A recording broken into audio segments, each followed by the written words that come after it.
જે કઈ આમાં ધ્યાન મારું દોર્યું આ માટે ધન્યવાદ. ચલો, તો અત્યાર સુધી અમે વાત કરતા હતા શું કે દિવ્યાંગજનો માટે અધિનિયમ, નીતિ અને સંસ્થાઓ શું.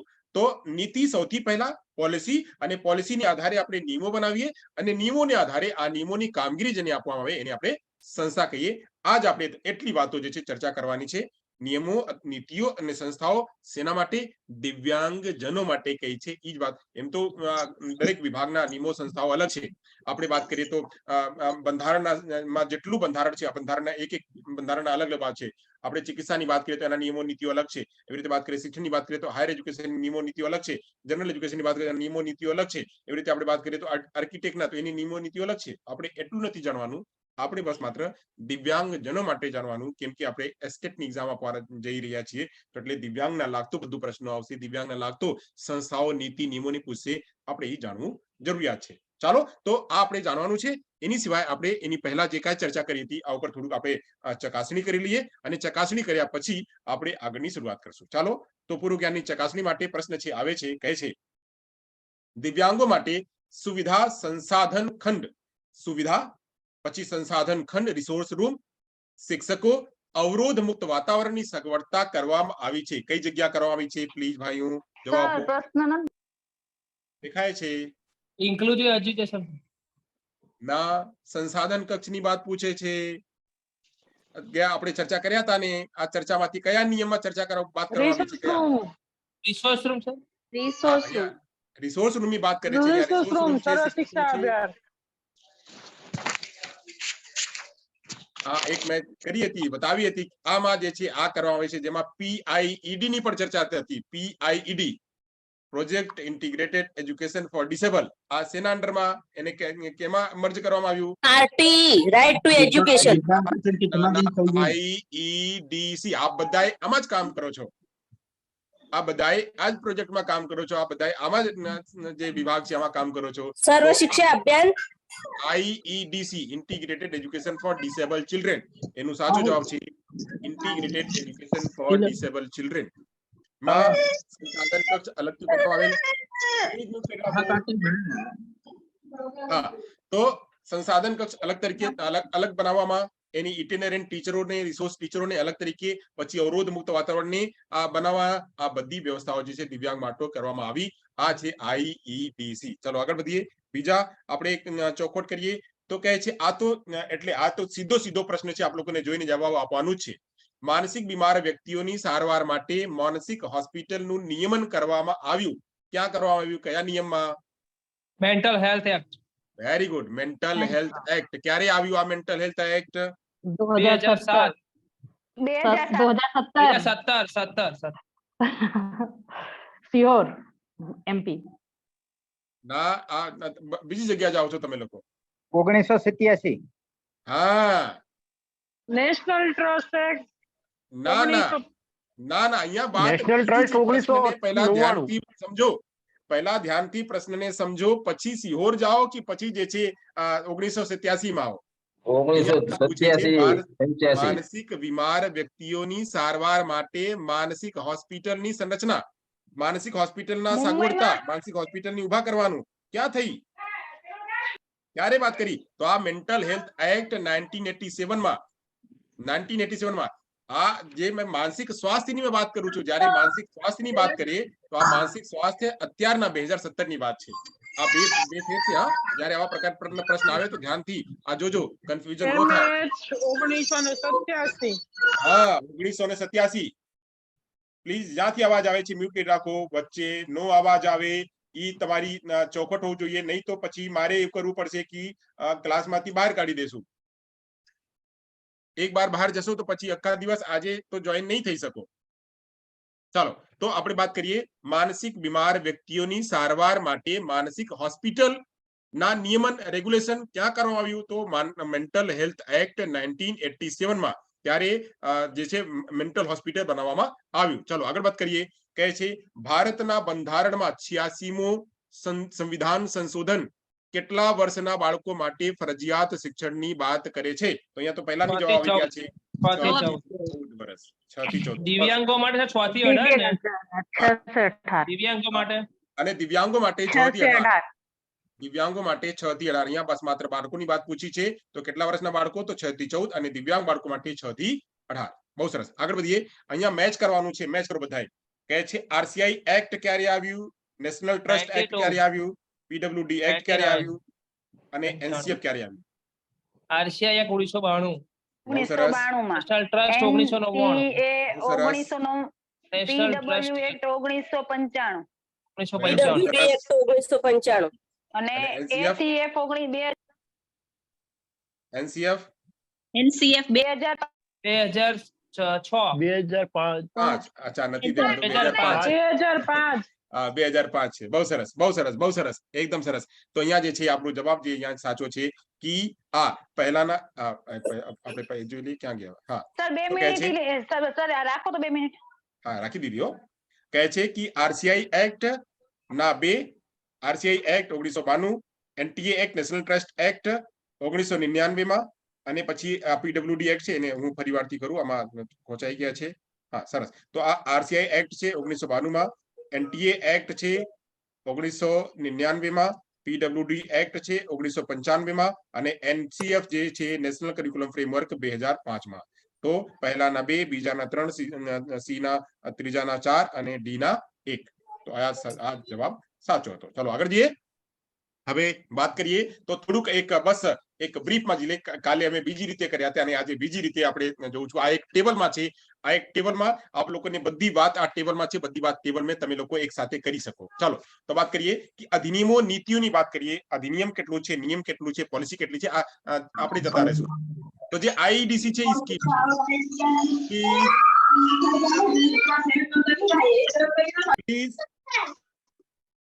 મિત્તલ પટેલ ફરીવાર અવાજ આવીને બોલવાનું હોય વાત આપણે પૂછવાનું હોય તો મ્યુટ કરો નો પૂછવાનું હોય તો મ્યુટ ન કરો કાં તો બહાર જાઓ જ્યાં તમારી અવાજ ન હોય ભલે મ્યુટ કરીને એકદમ ખોલીને રાખો માઇક અવાજ ન આવે ઘરમાં છો તો પ્લીઝ એવું ધ્યાન રાખો કે આપની ને લીધે બીજાને ડિસ્ટર્બ ન થાય ચાલો તો સોરી આ એવી રીતે વાત કરવા માટે પણ આ જરૂરિયાત છે આગળ વધીએ તો અહીંયા આપણે જે આઈડીસી છે એક પ્રકારની સ્કીમ છે બહુ સરસ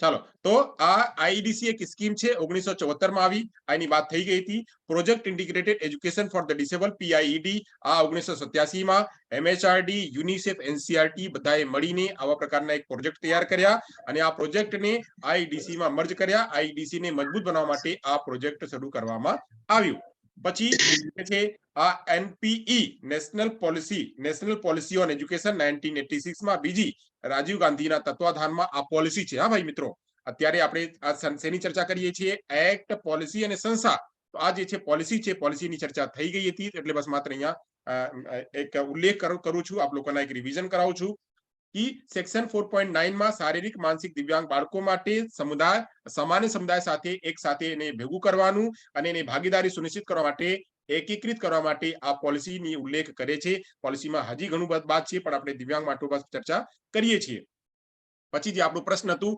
એમએચએ મેન્ટલ હેલ્થ એક્ટ 1987 માં દિવ્યાંગ બાળકોને હોસ્પિટલ બનાવવા માટે આ જે આપણા માનસિક રૂપથી વિક્ષિપ્ત લોકો હતા માનસિક રૂપથી વિક્ષિપ્ત લોકોને હોસ્પિટલ બનાવવાનું નિયમન અને ગાર્જિયનશિપ પ્રદાન કરે છે આ પ્રશ્ન આપણે પહેલા લીધા હતા આચાર્ય રામમૂર્તિ કમિટી જે છે આ જે ત્રીજા પ્રશ્ન છે આ ત્રીજા વ્યક્તિ આ ત્રીજાના રિવ્યુ કરવા માટે આચાર્ય રામમૂર્તિ કમિટી બનાવવામાં આવી અને આચાર્ય રામમૂર્તિ કમિટી 1990 માં આ રિવ્યુ કરીને કહે છે કે દિવ્યાંગ બાળકોને હજી સુધી આ જે છે લોકો હાંસિયા ઉપર રાખે છે આ જે દિવ્યાંગ લોકો માટે જે કામ કરવા માટે કીધા છે આ કરતા નથી આ લોકોને બસ એક ચિહ્નિત કરીને આઈડેન્ટિફાઈ કરીને મૂકી દે છે આ આઈડેન્ટિફાઈ કરવાનું જ પૂરતું નથી આ લોકો માટે બે વાત કરી પહેલી વાત જે છે આ પહેલી વાત છે અને આ બીજી વાત છે પહેલી વાતમાં છે દિવ્યાંગ બાળકોના શિક્ષણને સામાજિક કલ્યાણની પ્રવૃત્તિ તરીકે કરવામાં આવે આ એક સામાજિક પ્રક્રિયા છે આ સામાજિક કૃત્ય છે સામાજિક કાર્ય છે એ જ રીતે ગણવું આ માતૃભાષામાં એ લોકોને બસ પૈસા આપી દો એ લોકોને ટ્રેડિશનલ અને એ લોકોને આપણે મેડિકલ અને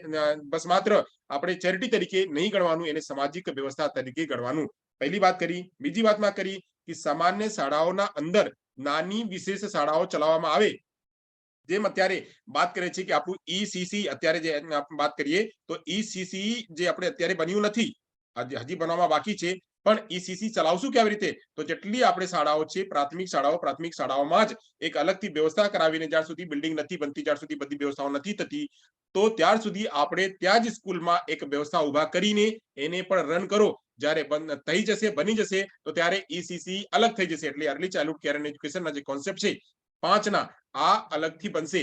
પણ જ્યાર સુધી નહીં બને ત્યાર સુધી તેને ચલાવવાનું તો છે ને. તો ત્યારે આ વ્યવસ્થા પણ કરવામાં આવી કે IEDC એટલે દિવ્યાંગ બાળકોની IEDC ના અંદર જે પ્રાથમિક શાળાઓ છે, ગવર્મેન્ટની શાળાઓ છે, આમાં જ એને વ્યવસ્થા કરવી, આ ચલાવી. તો તે સુધી અત્યાર સુધી પણ ઈ જ ચાલે છે. પછી આપણે આવ્યું પ્લાન ઓફ એક્શન, જે રામમૂર્તિ કમિટી જે રિવ્યુ કરીને જે કર્યું, જે કીધું, અને પ્લાન ઓફ એક્શનમાં જે છે 1952 માં આમાં એને લીધામાં આવ્યું. જે આ 2 તબક્કાઓ એને કીધી કે આ બાળકોને સામાજિક તરીકે ગણવાનું અને IDC સ્કીમને વિશેષ શાળા જે જનરલ શાળાઓ છે આમાં જ રાખવાનું. તો એ જ એના ઉપર એને કામ કરીને એને અમલ મૂકવામાં એને વાત કરી. ગંભીર દિવ્યાંગતા વાળા બાળકોને સમાન તક, શિક્ષકો માટે તાલીમ અને વિશેષ શાળાઓ ખોલવાનું સૂચન જે છે આ 1992 માં થયું. આ પ્લાન ઓફ એક્શન હતું. પછી વાત કરીએ, આપણે ચર્ચા કર્યા હતા કે rehabilitation council of India act. આ એમ તો એક્ટ 1992 માં બન્યું, પણ એની જે આપણે ગઠન જે હતું 1986 માં થઈ. એનું ગઠન 1986 માં થઈ. આપણે RCI તરફથી સંકળાયેલા છીએ. જે મેડિકલ કાઉન્સિલ હોય છે એવી રીતે આપણા RCI, બાર કાઉન્સિલ હોય છે એવી રીતે આપણા RCI એટલે રિહેબિલિટેશન કાઉન્સિલ ઓફ ઇન્ડિયા, જે દિવ્યાંગ બાળકોના ફિલ્ડમાં વિશેષ શિક્ષાના ક્ષેત્રમાં પુનર્વસન માટે જે કામ કરે છે. ઈ હવે આ જે RCI ની સ્થાપના જે છે આ એક સોસાયટી તરીકે 1986 માં અને સપ્ટેમ્બર 1992 માં આ ધારા તરીકે સંસદમાં એક કાયદા તરીકે એને ગણવામાં આવ્યું. અને આ એક આપણા દિવ્યાંગ બાળકો માટે આ એક કાયદા તરીકે અને ગણીએ છીએ. તો RCI એક્ટ પહેલો, આપણે એક્ટની પણ ચર્ચા કરતા હતા. તો RCI એક્ટ પહેલો અને જે આપણા NEP NPE ઈ પોલિસી અને એક્ટ, આ RCI એક્ટ એને ફરીવાર 2000 માં એટલે અહીંયા લખેલ છે કે 2000 માં પાર્લિયામેન્ટમાં એનામાં સુધારો કરવામાં આવ્યું, એનામાં અમેન્ડમેન્ટ કરવામાં આવ્યું કે આ થોડું સુધારો છે, આ સુધારો પણ આમાં રાખો. પછી જે છે ડિસ્ટ્રિક્ટ પ્રાઇમરી એજ્યુકેશન પ્રોગ્રામ, આ બધી કાલે ચર્ચા થઈ ગઈ હતી. આજે બસ માત્ર એવા ઉપર રિવિઝન કરીએ છીએ. 1994 માં આવ્યું અને ઔપચારિક તરીકે પ્રાથમિક શાળાઓ ખોલવાનું અને પ્રાથમિક શાળાઓમાં બાળકોને આ ટ્રેનિંગ આપવાનું, સાથે સાથે પ્રાથમિક શિક્ષણને આમાં પ્રવેશ અને બાકી પ્રક્રિયા જે કરવામાં આવ્યું. પછી પર્સન વિથ ડિસેબિલિટી એક્ટ 1995 માં આવ્યું, જેને આપણે આ એક શબ્દથી આપણે ઓળખીએ છીએ. આ શબ્દ યાદ રાખજો મિત્રો. આમાં છે equal opportunities protection of right and full participation. Equal opportunities protection of right and full participation, સંપૂર્ણ ભાગીદારી, સમાન તક અને અધિકારોના સંરક્ષણ, સમાન તક અને સંપૂર્ણ ભાગીદારી. આ એનું પૂરું નામ છે. આ નામથી આ PWD એક્ટ ઓળખવામાં આવે છે.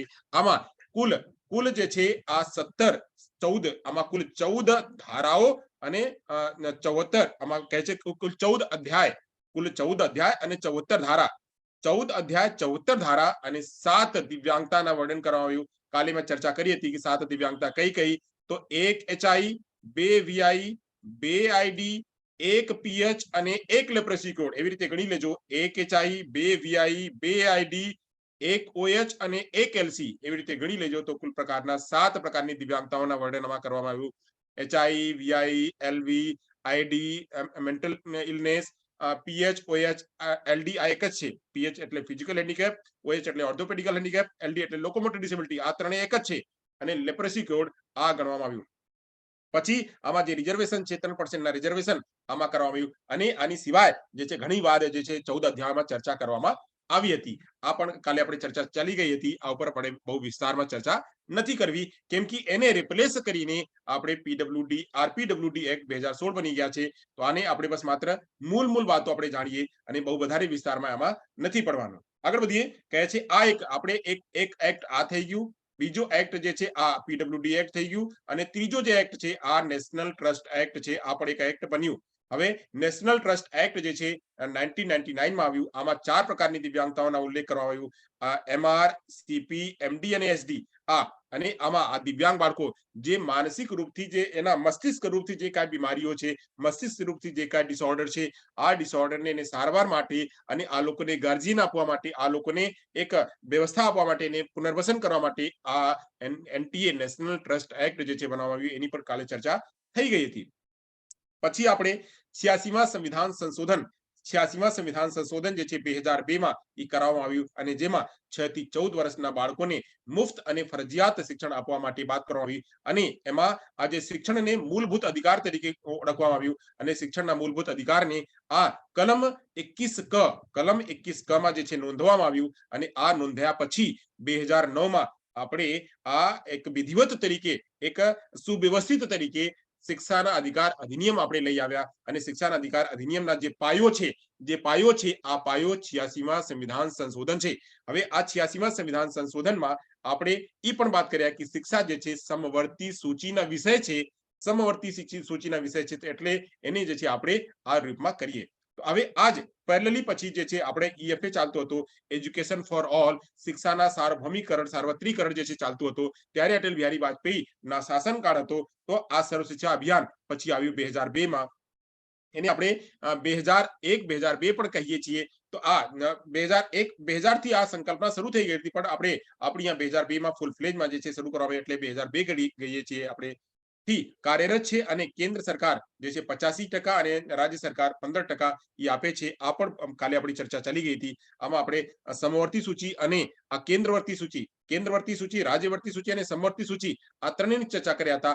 પહેલા જે શિક્ષણના વાત હતી આ પહેલા રાજ્યના વિષય હતો, હવે રાજ્યના વિષયમાંથી એને સમવર્તી વિષય કરી દેવામાં આવ્યું જેમાં રાજ્ય પણ યોગદાન કરશે અને કેન્દ્ર પણ યોગદાન કરશે. આ પણ કાલે ચર્ચા ચાલી ગઈ હતી. બસ અહીંયા રિવિઝન છે.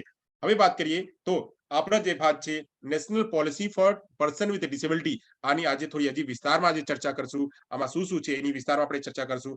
તો જે આપણી પીડબ્લ્યુડી એક્ટ ક્યારે બન્યું, પીડબ્લ્યુડી એક્ટ ક્યારે બન્યું કોઈ કહે મને? 1995. વેરી ગુડ, 1995 માં. તો જ્યારે 1995 માં બન્યું તો ત્યારે પછી આપણે લગભગ 9-10 વર્ષ થઈ ગયા. 10 વર્ષ થઈ ગયા તો આમાં ઘણા જે છે આપણે ફેરફાર હતું તો ઘણા ફેરફારને સંસદમાં સરસ તો સંસદમાં જે છે આપણે એને ઉલ્લેખ કરવામાં આવ્યો કે આમાં થોડું સુધારો કરી શકાય. તો આ સુધારો કરી શકાય પણ સુધારો સાથે સાથે એની એક પોલિસી બનાવીએ. તો જેમ આપણે જનરલ માટે પોલિસી છે એવી રીતે આપણે દિવ્યાંગ માટે પણ પોલિસી બનાવીએ. તો પોલિસી માટે જે છે આ એક વ્યવસ્થિત રૂપમાં એક કોમ્પ્રિહેન્સિવ પોલિસી જે છે બનાવવામાં આવી. આ પોલિસીને આપણે કહીએ કે national policy for person with disability. આપણે પોલિસી પર ચર્ચા કરવાની છે. નીતિ, તો આ જે છે નીતિ ચર્ચા કરવી. આ નીતિમાં વિસ્તારમાં આપણે ચર્ચા કરશું. આગળ જઈને આ એક અલગથી સ્લાઇડ છે એની વાત કરશું. તો આમાં શું તો શારીરિક, શૈક્ષણિક, આર્થિક પુનર્વસન, દિવ્યાંગ મહિલાઓ માટે, બાળકોના પુનર્વસન, અવરોધ મુક્ત વાતાવરણ, સામાજિક સુરક્ષા, સંશોધન વગેરે પર વિધિવત જે છે આમાં ચર્ચા કરવી. આની આગળ ચર્ચા આપણે કરશું. પછી DPP district primary education program જે છે આ વાત થઈ ગઈ છે. પછી આપણે વાત કરીએ તો right of children to free and compulsory education. Free and compulsory education એટલે રાઇટ ટુ એજ્યુકેશન એક્ટ જે છે આ 2009 માં એ આપણે ગણવામાં આવ્યું. તો આ 1 એપ્રિલ 2010 થી કોલમ 21 ક ને સાથે ફરજિયાત અને મફત અને ફરજિયાત શિક્ષણ જે છે આ બધા લોકો માટે આ લાગુ કરવામાં આવ્યું. આ 1 એપ્રિલ 2010 થી આખા ભારતમાં સિવાય આ જમ્મુ કાશ્મીર ને સિવાય આ બધા ભારતમાં જે છે લાગુ કરી દેવામાં આવ્યું. તો આ જે છે આપણે આ વાત કર્યા. પછી આ જે છે આ 2012 માં એનું સંશોધન થયું. પછી 2019 માં પણ સંશોધન થયું. 2012 માં જે સંશોધન થયું આ દિવ્યાંગોને લાગતું સંશોધન થયું. દિવ્યાંગ લોકોને આપણે આ નિયમ કેવી રીતે, આ ધારા જે છે આ કાનૂન જે છે કેવી રીતે લાગુ પડશે તો વિધિવત સંશોધન કરીને 2012 માં જે છે આ કહેવામાં આવ્યું. આમાં કેટલા, જ્યારે 2009 માં જ્યારે બન્યું જે રાઇટ ટુ એજ્યુકેશન એક્ટ છે 2009 માં જ્યારે આવ્યું ત્યારે આમાં કુલ જે છે 7 અધ્યાય, કુલ આમાં 7 અધ્યાય 38 ધારાઓ અને એક અનુસૂચિ હતી. કેટલા? તો 7 અધ્યાય 38 અહીંયા લખેલ છે. 7 અધ્યાય 38 ધારા અને એક અનુસૂચિ હતી. પણ જ્યારે 2012 માં જ્યારે સંશોધન કરવામાં આવ્યું ત્યારે આમાં એક જે છે સૂચિ, એક અધ્યાય હજી આમાં ઉમેરી દેવામાં આવ્યું. આ અધ્યાયને આપણે કહીએ કે 29મી અધ્યાય જે છે 29 ધારા, અધ્યાયની ધારા, તો 29મી ધારા જે છે 39મી ધારા જે છે આમાં ઉમેરવામાં આવ્યું. તો ત્યારે જ્યારે 38 ધારા હતી ત્યાં પછી ઉમેરીને 39 ધારા જે છે થઈ ગઈ. તો 39 ધારા અને વાત કરીએ અત્યારે આપણે વાત કરીએ તો 7 અધ્યાય 39 ધારા અને એક અનુસૂચિ જે છે આરટી રાઇટ ટુ એજ્યુકેશન એક્ટમાં છે. પણ આપણે 39મી ધારાને એટલું બધું મહત્વપૂર્ણ નથી. તો આપણે ક્યાં આગળ જો પૂછે 39 ન હોય અને 7 અધ્યાય 38 ધારા અને એક અનુસૂચિની વાત હોય તો આપણે એ જ જવાબ આપવાનું છે. 39મી ધારાના બહુ એટલું ઇમ્પોર્ટન્ટ નથી. આને સુધારા કરવા માટે આપણે કહીએ ને કે આપણે એવું પણ ઓપ્શન રાખીએ કે જ્યારેથી આપણે કઈ સુધારા વધારા કરી શકીએ એવું ઓપ્શન રાખીએ.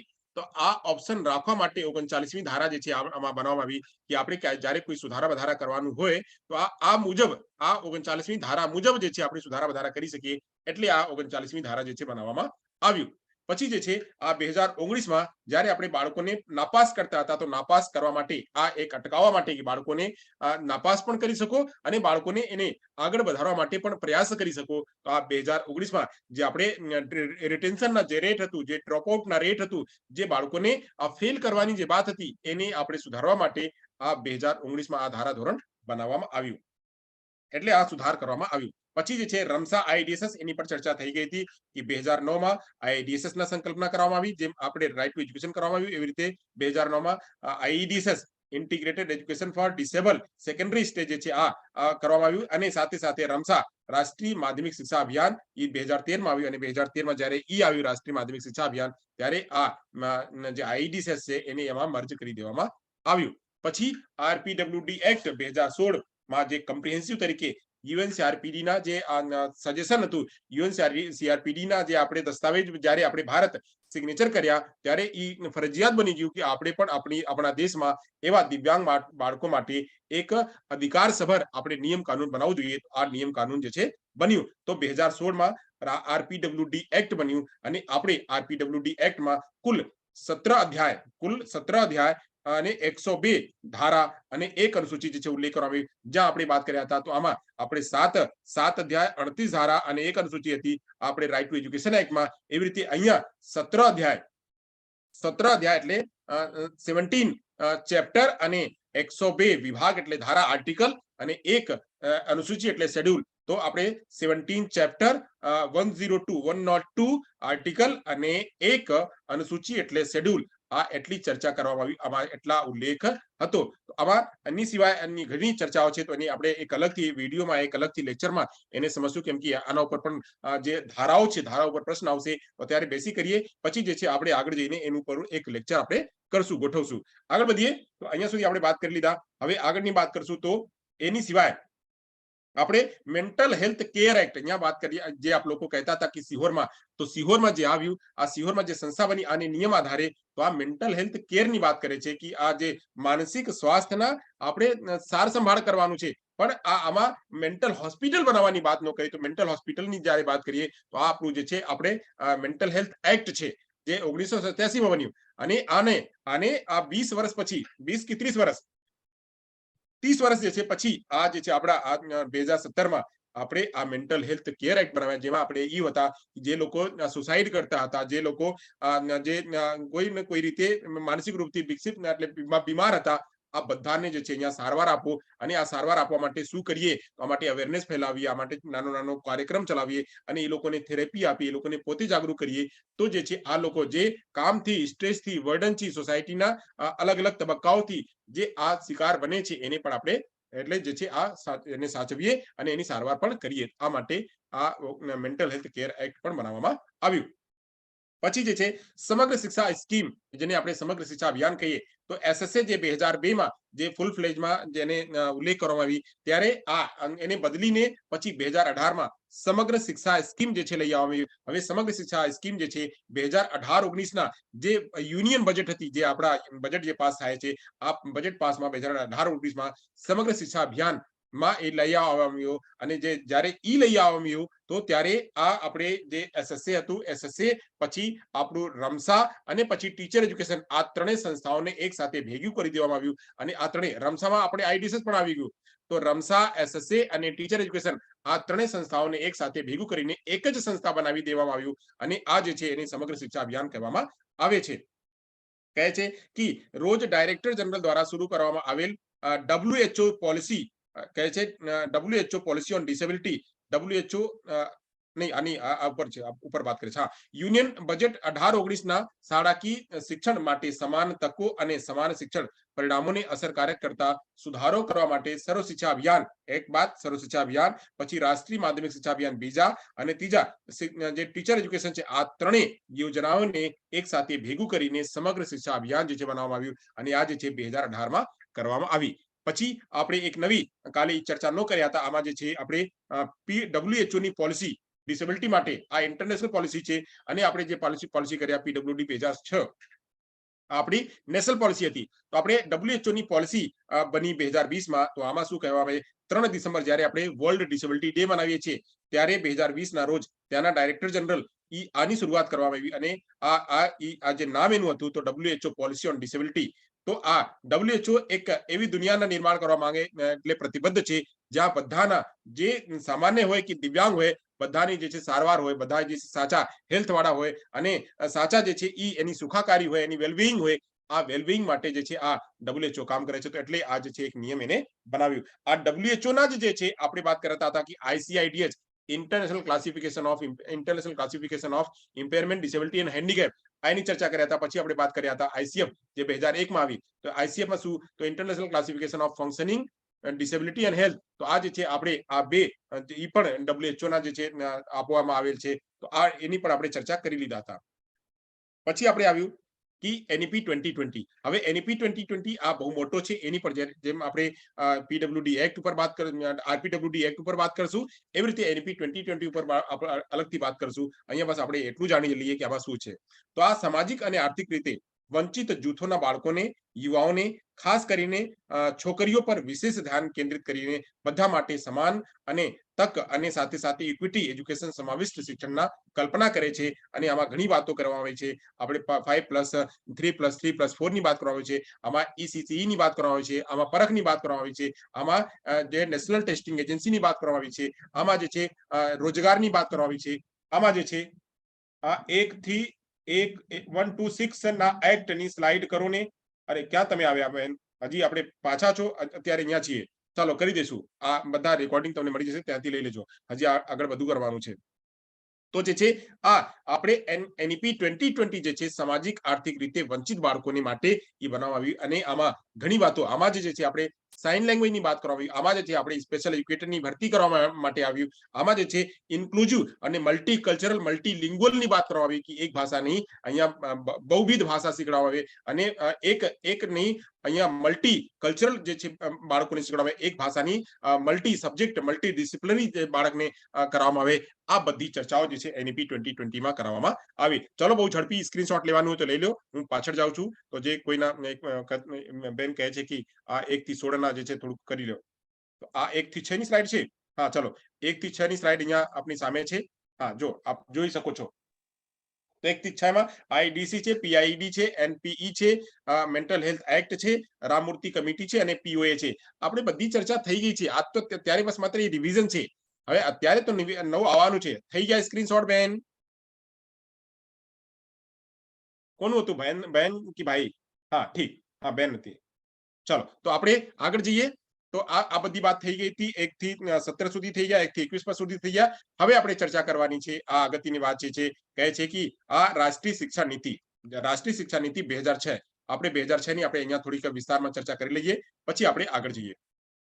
તો આમાં જે છે આપણે આ વાત કરે છે કે દિવ્યાંગ વ્યક્તિઓ માટેની રાષ્ટ્રીય શિક્ષણ નીતિ ડિસેમ્બર 2005 માં દેશના વડાપ્રધાન ડોક્ટર મનમોહન સિંહની અધ્યક્ષતામાં યોજાયેલી બેઠકમાં પ્રસ્તાવિત અને મંજૂરી આપવામાં આવી. એટલે આ જ્યારે ડિસેમ્બર 2005 માં એની આ ઉલ્લેખ કરવામાં આવી અને ત્યારે આ વિસ્તૃત રૂપમાં, વિસ્તાર રૂપમાં દિવ્યાંગો માટે આ કેવી પ્રકારની નીતિ બનાવી કે બાળકોના સારવાર થઈ શકે. અને સારવાર માટે ત્યારે તત્કાલીન પ્રધાનમંત્રી મનમોહન સિંહ ની અધ્યક્ષતામાં જે છે આ બેઠક કરવામાં આવી અને ત્યાં પાસ કરવામાં આવી. અને પાસ કર્યા પછી ત્યારે જે છે આપણે વાત કરીએ તો ત્યારે સ્પીકર જે છે ત્યારના સ્પીકર કોણ હતા? તો ત્યારે ત્યાં મીરા કુમાર અને એ સામાજિક ન્યાય અધિકારિતા મંત્રી પણ હતા. તો સામાજિક ન્યાય અધિકારિતા મંત્રી મીરા કુમાર દ્વારા 2006 ના માં જે છે 10 ફરવરી 2006 માં એને બધા માટે જે છે ઓપન કરી દેવામાં આવ્યું. હવે પછી કહે છે કે ભારત સરકારે દિવ્યાંગ બાળકો માટે 3 કાયદા ઘડ્યા છે. દિવ્યાંગ બાળકો માટે 3 કાયદા કયા? તો એક RCI એક્ટ જે મેં આગળ ચર્ચા કરી, અને PWD એક્ટ અને PWD એક્ટ 1995, અને પછી આમાં સુધારો કરીને RPWD right of person with disability અને RPD પણ શોર્ટમાં આપણે RPD પણ કહીએ. તો RPD 2016 અને સાથે સાથે એન્ટી એક્ટ જે છે આ ઘડવામાં આવ્યું. એની પ્રમાણે આ જે છે આ ત્રણેય જે એક્ટ છે, RCI એક્ટ, PWD એક્ટ અને એન્ટી એક્ટ, ત્યારે આ 2016 નો બન્યું હતું પણ આ 2016 ને રિપ્લેસ કર્યા. તો એટલે એને પણ અમે ઉલ્લેખ કરી લઈએ છીએ. તો તો આ ત્રણેય આરસીઆઈ એક્ટ, પીડબ્લ્યુડી એક્ટ અને એનટી એક્ટ અને આ પ્રમાણે જે છે શું કરવામાં આવ્યું, આને ઉલ્લેખ કરીને, આને રિકમેન્ડ કરીને આ લોકો કીધા, મીરા કુમાર અને મનમોહનસિંહની અધ્યક્ષતામાં જે આપણે પોલિસી બનાવવી, આમાં કહે છે શું કહે છે, આ અગત્યની વાત છે લાઈન, કહે છે દિવ્યાંગતાની પહેચાન કરવી, પ્રારંભિક હસ્તક્ષેપ કરવી, તબીબી શિક્ષણ આપવી, તબીબી કરી એટલે એની જે ચિકિત્સા છે એ કરવી, એને શિક્ષણ આપવી, એને સહાયક ઉપકરણો આપવું, એને પુનર્વસન કરવી, એને રોજગાર આપવું, એને અવરોધ મુક્ત વાતાવરણ આપી, એને સામાજિક સુરક્ષા આપવી, એને રમતગમતની વ્યવસ્થા આપવી, એને મનોરંજનની વ્યવસ્થા આપી, એને સાંસ્કૃતિક પ્રવૃત્તિઓમાં એને સમાવેશ કરવી, સંશોધન વગેરે જે છે એટલી વાતોને ઉલ્લેખ કરીને એને અમલીકરણ કરવા માટે એક માળખો એક ડિઝાઇન જે છે તૈયાર કરવામાં આવી. મેં જેમ કીધી કે પોલિસી જ્યારે કોઈ છે તો પોલિસી એક બસ માત્ર માળખું હોય છે, એક ડિઝાઇન હોય છે, એને અમલ કરવા માટે આપણે એક્ટ બનાવીએ છીએ. તો ત્યારે જે છે આ 2000માં જ્યારે 2006 માં બન્યું તો ત્યારે ત્યાર પછી આપણે યુએનસીઆરપી પણ આવ્યું અને યુએનસીઆરપી અને 2006 ના બધું મળીને લઈને આપણે 2016 માં આપણે આ આરપીડબ્લ્યુડી એક્ટ લઈ આવ્યા અને ભારત સરકારે લઈ આવી. તો આ એટલી વાત જે છે આરપીડબ્લ્યુ ની વાત છે. હવે આની વાત કરીએ. હવે એટલી વાત થઈ ગઈ આરપીડબ્લ્યુ ની, તો એની સિવાય આપણે વાત કરીએ કે આપણે સામાજિક ન્યાય અધિકારિતા મંત્રાલય શું આ જે છે વાત કરે છે ને, અહીંયા પાછળ આપણે સમજ્યા કે સામાજિક ન્યાય અધિકારિતા મંત્રાલય જે મંત્રી હતા એને કામગીરી સોંપવામાં આવી. તો સામાજિક ન્યાય અધિકારિતા મંત્રાલય કોણ હતા? તો મીરા કુમાર. આ જે મીરા કુમાર સામાજિક ન્યાય અને અધિકારિતા મંત્રાલયના મંત્રી હતા. તો એટલે આપણે સામાજિક ન્યાય અને અધિકારિતા મંત્રાલય કહીએ કયો છે? એટલે આપણે કહીએ કે MSJNE, ministry of social justice and empowerment. આ એમ્પાવરમેન્ટ તરીકે કેવી રીતે કરીએ એની વિશે પણ આપણે થોડું જાણી લઈએ, કેમ કે આપણે સ્પેશિયલ એજ્યુકેશનમાં કામ કરીએ છીએ અને સ્પેશિયલ એજ્યુકેશનના જે મેઇન જે આપણું ડિપાર્ટમેન્ટ છે, જે આપણી મિનિસ્ટ્રી છે, આ જ મિનિસ્ટ્રી છે ministry of social justice and empowerment. અને આમાંથી જ બહાર કરીને એક ડિપાર્ટમેન્ટ બનાવવામાં આવ્યું, જે ડિપાર્ટમેન્ટનું નામ છે department of empowerment of person with disability. એની ચર્ચા આગળ કરશું તો એ પણ આપ લોકોને ખબર પડી જશે. ચાલો, તો આ જે છે વર્ષ 1985 અને 86 માં અગાઉના કલ્યાણ મંત્રાલય, જે પહેલા કલ્યાણ મંત્રાલય હતો એને આપણે કહેતા હતા મહિલા અને બાલ વિકાસ વિભાગ. જે એની પહેલા આપણે જે ministry of social justice and empowerment જ્યારે નો હતું ત્યારે એની પહેલા પણ વિભાગ હતો. એ નો હતું કે વિભાગ નો બન્યો હતો, વિભાગ હતો, પણ ત્યારે તે વિભાગને આપણે કહેતા હતા કે મહિલા અને બાલ કલ્યાણ વિકાસ મંત્રાલય. તો મહિલા અને બાલ વિકાસ કલ્યાણ વિભાગ મંત્રાલયમાંથી એને જે છે વિભાજિત કરવામાં આવ્યું અને આ વિભાજિત કરીને પછી જે છે આ 1998 માં 1998 માં મંત્રાલયનું નામ બદલીને સામાજિક ન્યાય અને અધિકારિતા મંત્રાલય કરવામાં આવ્યું. આ જે છે આપણે જાણવાનું યોગ્ય છે, એટલે મેં અહીંયા લીધી અને આપ લોકોને જાણવા માટે આ સૂચિત કર્યું. પછી જે છે આ 12/5/2012 ના નોટિફિકેશન દ્વારા સામાજિક ન્યાય અને અધિકારિતા મંત્રાલય હેઠળ બે વિભાગો બનાવ્યું. પહેલા તો ક્યાંથી છૂટા પડ્યું? મહિલા અને બાલ વિકાસ મંત્રાલયથી છૂટા પડીને અલગ બન્યું સોશિયલ વેલફેર એટલે ministry of social justice empowerment. એને આપણે શોર્ટમાં કહીએ MSJNE, એને આપણે શોર્ટમાં કહીએ. તો આ ત્યાંથી છૂટા પડીને આમાં આવ્યું. હવે આમાંથી પણ બે વિભાગ બનાવ્યો, એનું પણ બ્રોડ થઈ ગયું અને એના બ્રોડ થઈ ગયા હતા. એની કામગીરી બહુ મોટી હતી, તો મોટીમાંથી એને બે ભાગમાં એને વચ્ચે એને બે ભાગમાં ડિવાઈડ કરવામાં આવ્યું. હવે બે ભાગ કયો હતો એની પર ચર્ચા કરીએ. તો બે ભાગમાં પહેલો વિભાગ હતો સામાજિક ન્યાય અને અધિકારિતા વિભાગ. એક ભાગ હતો જ્યાં આપણે સ્કોલરશિપની વાત કરીએ, જ્યાં આપણે વાત કરીએ તો આજે આપણા અનુસૂચિત જાતિ, આપણે પીછડા વર્ગ, આપણે સામાન્ય વર્ગ, આપણે જે આપણા બાકીના વર્ગ છે, જે આપણે વાત કરીએ અલ્પસંખ્યક વર્ગ, આ બધાને એને સારવાર આપવા માટે જે વિભાગ છે આ સામાજિક ન્યાય અને અધિકારિતા વિભાગ કરતા હતા. એની સાથે સાથે દિવ્યાંગોને અલગ તરીકેથી, પહેલા દિવ્યાંગના ભાગ આમ જ હતા, પણ દિવ્યાંગને એ વિચારવામાં આવ્યું કે હવે દિવ્યાંગોને જે એની સાથે ભેગું કરીને રાખશું તો દિવ્યાંગોને એટલું વિકાસ થશે નહીં. તો દિવ્યાંગો માટે એક અલગથી વિભાગ બનાવો. તો દિવ્યાંગ માટે એક અલગથી વિભાગ બનાવ્યું. એને કહેવામાં આવ્યું કે વિકલાંગ બાબતોના વિભાગ. વિકલાંગ બાબતોના વિભાગ જે બનાવ્યું, નામ એમ જ હતું, એટલે મેં અહીંયા દિવ્યાંગ નો લખ્યું, નામ જ એમ જ હતું કે વિકલાંગ બાબતોના વિભાગ. આ વિકલાંગ બાબતોના વિભાગને આગળ જઈને ફરીવાર આમાં જે છે પરિવર્તન કરવામાં આવ્યું. અને પરિવર્તન કેવી રીતે કરવામાં આવ્યું અહીંયા આપણે જોઈએ તો જેનું નામ ફરીવાર બદલીને department of empowerment of person with disability DEPWD રાખવામાં આવ્યું. અને આ જે DEPWD જે રાખવામાં આવ્યું, આ આપણા મનની વાત, આજે પણ મનની વાત હતી. આજે મોદી સાહેબે મનની વાત થોડી ટાઈમ પહેલા મનની વાત એને કર્યું.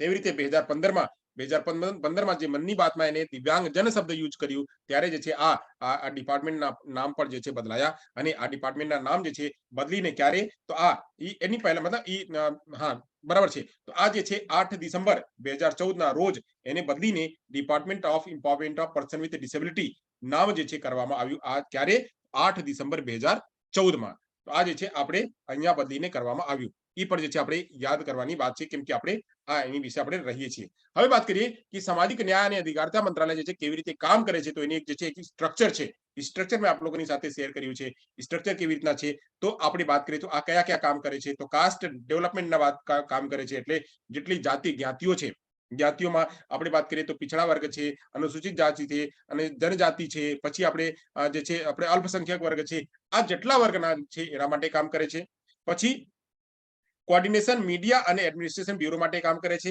પછી ડિસેબિલિટી રિહેબિલિટેશન બ્યુરો માટે કામ કરે છે પછી પ્રોજેક્ટ રિસર્ચ ઇવોલ્યુશન અને મોનિટરિંગ જી હેલો કઈ કહો છો કોઈ ચાલો ઠીક છે નથી કહેતા તો ચેટ બોક્સમાં લખી નાખો જે કોઈ કઈ કહવું હોય તો ચેટ બોક્સ પણ હું જોઉં છું સાથે સાથે તો હા ચાલો આગળ વાત કરીએ તો આ જે છે આપણા અહીંયા હવે એ ડિપાર્ટમેન્ટને લઈએ કે એમ કે આપણે આ જ જાણવાનું છે તો આ જે છે આપણે ડિસેબિલિટી રિહેબિલિટેશન બ્યુરો આમાંથી આપણે ડિપાર્ટમેન્ટ બનાવ્યું જેને આપણે કહીએ છીએ DEPWD જે નામ છે એનું DEPWD તો department of empowerment of person with disability જેને આપણે પહેલા કહેતા હતા કે આ વિકલાંગો માટે વિભાગ તો વિકલાંગો માટે વિભાગ જે છે એને આપણે બદલીને department of empowerment of person with disability કર્યા એની અંદર કોણ કોણ કામ કરે છે એને આપણે જાણીએ તો એક જે છે RCI representation council of India એ કામ કરે છે એની અંડરમાં નેશનલ ઇન્સ્ટિટ્યૂટ જેટલી છે 9 નેશનલ ઇન્સ્ટિટ્યૂટ છે હવે 9 નેશનલ ઇન્સ્ટિટ્યૂટ આગળ જેની ચર્ચા કરશું એ કામ કરે છે પછી સાથે સાથે CRC આ નેશનલ ઇન્સ્ટિટ્યૂટને લાગતું CRC જે છે જે આ ગ્રાસરૂટ લેવલ પર જઈને અને લોકલ લેવલ પર જઈને કામ કરે છે એને આપણે કહીએ છીએ કમ્પોઝિટ રિજનલ સેન્ટર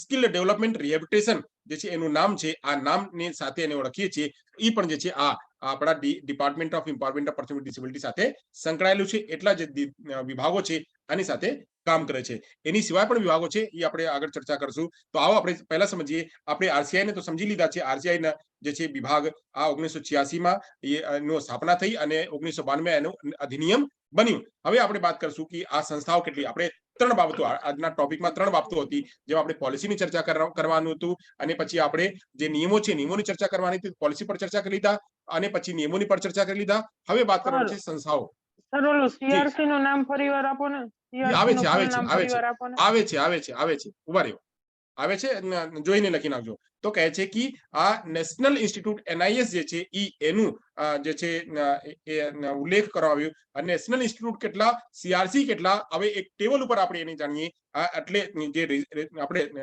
રિસેન્ટ જે છે વ્યવસ્થા આ રિસેન્ટ વ્યવસ્થામાં હું આપ લોકોને જણાવું એક જ સ્લાઇડમાં આપ લોકોને બધું મળી જશે આ જો આપણે આગળની સ્લાઇડમાં આપણે જોશું આ બહુ ધ્યાનથી આ થોડુંક આપ લોકોના સ્લાઇડમાં નાનો દેખાશે પણ એને સ્ક્રીનશોટ પાડીને આપ લોકો ઝૂમ કરીને જોઈ શકો અહીંયા 9 નેશનલ ઇન્સ્ટિટ્યૂટ છે અહીંયા આગળ લખેલ છે આ તમે પ્રશ્ન પૂછતા હતા ને તો પ્રશ્નના જવાબ અહીંયા લખેલ છે 22 અત્યાર સુધી કુલ 22 CRC છે અહીંયા એકદમ છેલ્લે આ મારી જ્યાં પેન જાય છે આ છેલ્લે કુલ 22 CRC છે જેનું નામ છે composite regional centre for skill development rehabilitation and empowerment of person with disability એનું પૂરું નામ છે શું નામ છે તો composite regional centre for skill development rehabilitation and empowerment of person with disability PWD લખેલ છે એટલે આ બધી વાતોને એક જ જગ્યાએ રાખવાનું હતું એટલે આ જે લેટર છે નાનું છે પણ આપ લોકો એને સ્ક્રીનશોટ પાડીને એને ઝૂમ કરીને લખી શકશો આ આખા જે નેશનલ ઇન્સ્ટિટ્યૂટ છે અને એને ક્યારે બન્યું છે આ બધા એક જ સ્લાઇડમાં આપ લોકોને મળી જશે પણ આપ લોકોને કહું કે અહીંયાના કોઈ પણ કન્ટેન્ટ જે છે બહાર આપ લોકો શેર ન કરતા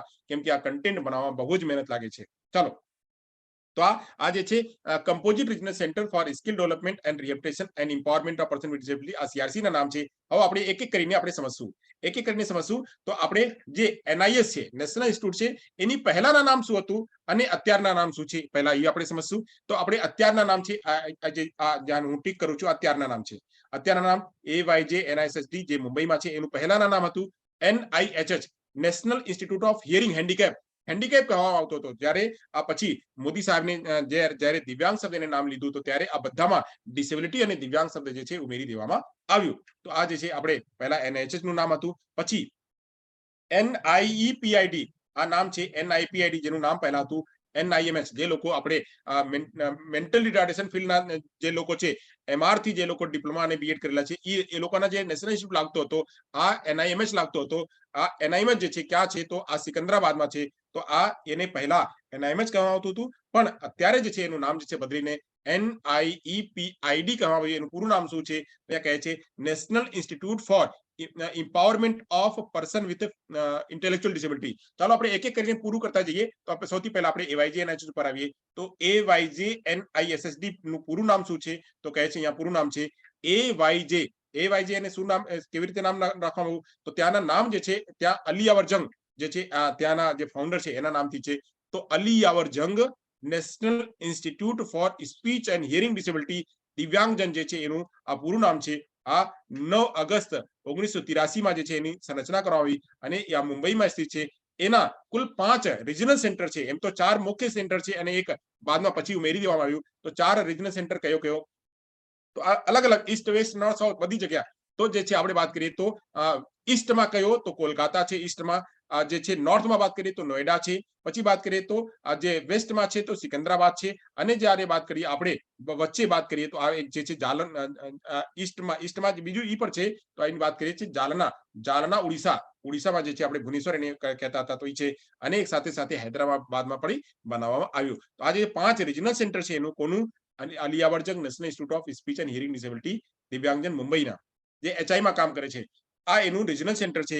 અને પછી એના CRC પણ છે. CRC 3 છે. અત્યારે આપણા ગુજરાતમાં પણ એક આપણી CRC છે. ગુજરાતમાં એક CRC છે જે અમદાવાદમાં છે. CRC અમદાવાદ કહેવામાં આવે છે. આ CRC અમદાવાદ કોનાથી લાગે છે? તો આ અલિયાવર જંગ નેશનલ ઇન્સ્ટિટ્યૂટ થી લાગે છે. તો આ એક છે ભોપાલમાં છે CRC, એક છે અમદાવાદમાં CRC અને એક છે નાગપુરમાં CRC છે. તો આ 3 CRC અલિયાવર જંગના છે. અને એના 5 રિજનલ સેન્ટર, 3 CRC આ એનું છે. અને પછી એક એનું હેડક્વાર્ટર મુંબઈમાં છે. હેડક્વાર્ટર મુંબઈમાં અને બાકી 5 સંસ્થાઓ અલગ અલગ અને 3 CRC ની સાથે સાથે એ કામ કરે છે. અને આ બધાના સંચાલન કોણ કરે છે? તો department of empowerment of person with disability જે છે અંડરમાં કોણ છે? તો ministry of social justice and એમ્પાવરમેન્ટના અંડરમાં છે. તો આપણે હાયરાર્કી સમજીએ. હાયરાર્કી એટલે સૌથી મોટા કોણ? તો સૌથી મોટા ministry of social justice and empowerment. એની નીચે કોણ? તો department of empowerment of person with disability. એની નીચે કોણ? તો જે નેશનલ ઇન્સ્ટિટ્યૂટ છે અલિયાવર જંગ. અને એની નીચે કોણ? તો એની નીચે વાત કરીએ તો આપણા જે 5 રિજનલ સેન્ટર અને 3 જે છે આ કમ્પોઝિટ રિજનલ સેન્ટર. આ એ જે છે અલગ અલગ સંસ્થાઓ કામ કરે છે. હવે વાત કરીએ એક HI ના વાત થઈ ગયા. હવે વાત કરીએ ID ની વાત. તો ID માં કોણ સંસ્થા છે? તેનું નામ છે NIMH જૂનું નામ. નવો નામ છે NIPID. એનું પૂરું નામ છે national institute for the empowerment of person with intellectual disability. આ ક્યારે આવ્યું? તો 1984 માં આવ્યું. ક્યાં આવ્યું? તો સિકંદરાબાદમાં આવ્યું. અને એના કેટલા રિજનલ સેન્ટર છે? તો 3 રિજનલ સેન્ટર અને એક મોડેલ સ્કૂલ એનું છે. તો આ નોઈડામાં, કોલકાતામાં, મુંબઈમાં આ 3 જે છે એના રિજનલ સેન્ટર છે. અને એક નઈ દિલ્હીમાં એનું મોડેલ સ્કૂલ છે, સ્પેશિયલ સ્કૂલ, મોડેલ સ્કૂલ, જે માત્ર ID બાળકો માટે કામ કરે છે. અને ત્યાં વેકેન્સી આવે છે માત્ર એ જ લોકો માટે વેકેન્સી આવે છે એ કરે છે. પછી વાત કરીએ તેના 3 કમ્પોઝિટ રિજનલ સેન્ટર છે જેને આપણે વાત કર્યા કે composite regional centre for skill development, rehabilitation and empowerment of person with disability, જે એનું ફૂલ ફોર્મ છે CRC ના. તો CRC ની 3 છે. એક દેવાંગીરીમાં છે, એક નેલુરુમાં છે અને એક રાજનંદગાંવમાં છે. આ બધા અહીંયા પણ વેકેન્સી આવે છે. અહીંયા આ બધી જગ્યાએ વેકેન્સી આવે છે. સ્પેશિયલ ઇક્વિટીની વેકેન્સી આવે છે, લેક્ચરરની વેકેન્સી આવે છે. જે લોકો જે છે ત્યાં પણ એ લોકો કામ કરે છે અને આ સારી સેલરી પણ મળે છે ત્યાં. તો આ જે છે આ એક સંસ્થા છે. પછી વાત કરીએ તો VI માટે જે લોકો આપણે સાથે VI ના લોકો પણ જોડાયેલા છે.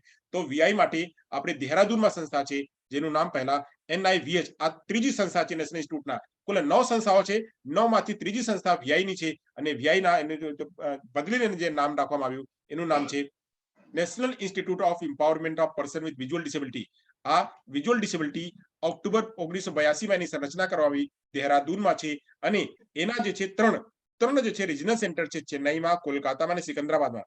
અને 3 CRC પણ છે. CRC સુંદરનગર, 4 છે. CRC Sundernagar, CRC Gorakhpur, CRC Sikkim અને CRC જામડોલી. ધ્યાન રાખજો ભાઈઓ, CRC જામડોલી ક્યાં છે? તો જામડોલી રાજસ્થાનમાં છે. રાજસ્થાનમાં જામડોલી જે અત્યારમાં નવી 2022માં એની સંરચના થઈ છે. આ 2022માં રાજસ્થાનમાં જામડોલી, જયપુરમાં જે છે એનું સંરચના કરવામાં છે. આ ધ્યાન રાખજો. પછી વાત કરીએ તો આપણે વાત કરીએ આ લોકોમોટર ડિસેબિલિટી માટે સંસ્થા બનાવી જેને આપણે OH કહેતા હતા, NIOH. એને NILD કહીએ છીએ, એનું ફૂલ ફોર્મ છે તો national institute for locomotor disability Divyangjan. આ 1978 માં બનાવવામાં આવ્યું, કોલકાતામાં છે. એના 2 રિજનલ સેન્ટર છે, દેહરાદૂન અને આઇઝોલ, અને એના 3 કમ્પોઝિટ રિજનલ સેન્ટર છે. પટનામાં છે, CRC એટલે 3 CRC છે, પટના છે, ત્રિપુરા છે, અને એ વાત કરીએ તો નારલગામ છે. આ એક છે. પછી વાત કરીએ આપણે નિપમેડ, જે આપણે મલ્ટિપલ ડિસેબિલિટી માટે કામ કરે છે. નિપમેડ ચેન્નઈમાં છે. તો NIPMD એનું નામ પહેલા પણ એમ જ હતું અને અત્યારે પણ એમ જ નામ છે. તો NIPMD આ એક ઈ જે છે સંસ્થા છે, એનું નામ બદલાયું નહીં, આ નામ સેમ નામ હતું, બાકીના નામ બદલાયા. તો NIPMD national institute of empowerment of person with multiple disability, આ એ જે છે 2005 માં એની જે છે એને ગણવામાં આવ્યું. પછી ચેન્નઈમાં છે અને એના કોઈ રિજનલ સેન્ટર નથી, રિજનલ સેન્ટર એના કોઈ નથી, પણ એના કમ્પોઝિટ રિજનલ સેન્ટર છે. તો કમ્પોઝિટ રિજનલ સેન્ટર એના પાસે કેટલા છે? તો કુલ એના પાસે 4 કમ્પોઝિટ રિજનલ સેન્ટર, એક કોઝીકોડીમાં છે, એક શિલોંગમાં છે, એક અંડમાન, 3 છે, એક કોઝીકોડીમાં, એક શિલોંગમાં અને એક અંડમાન નિકોબારમાં. પછી વાત કરીએ તો આપણે છે બાબા આમટે દિવ્યાંગ વિશ્વવિદ્યાલય જામડોલી જયપુર. હા, એકદમ સહી. ત્યાં વિશ્વવિદ્યાલય હજી કામ ચાલે છે. બાબા આમટે દિવ્યાંગ વિશ્વવિદ્યાલય, ત્યાં વિશ્વવિદ્યાલય બનાવવામાં આવે છે. જેમ આપણે વાત કરીએ તો ડોક્ટર શકુંતલા મિશ્રા યુનિવર્સિટી છે, દિવ્યાંગ યુનિવર્સિટી, અને જગદગુરુ રામભદ્રાચાર્ય યુનિવર્સિટી છે. એવી રીતે બાબા આમટે સાહેબ વિશ્વવિદ્યાલય જામડોલીમાં બનાવવામાં આવે છે. બહુ સરસ, થેન્ક યુ ઉષા. તો વાત કરીએ તો પછી PDDU IPS ના નામ પહેલા હતું, તો એને PDDU IPS ના નામ બદલીને PDU NIPPD નામ રાખી દેવામાં આવ્યું. PDDU NIPPD.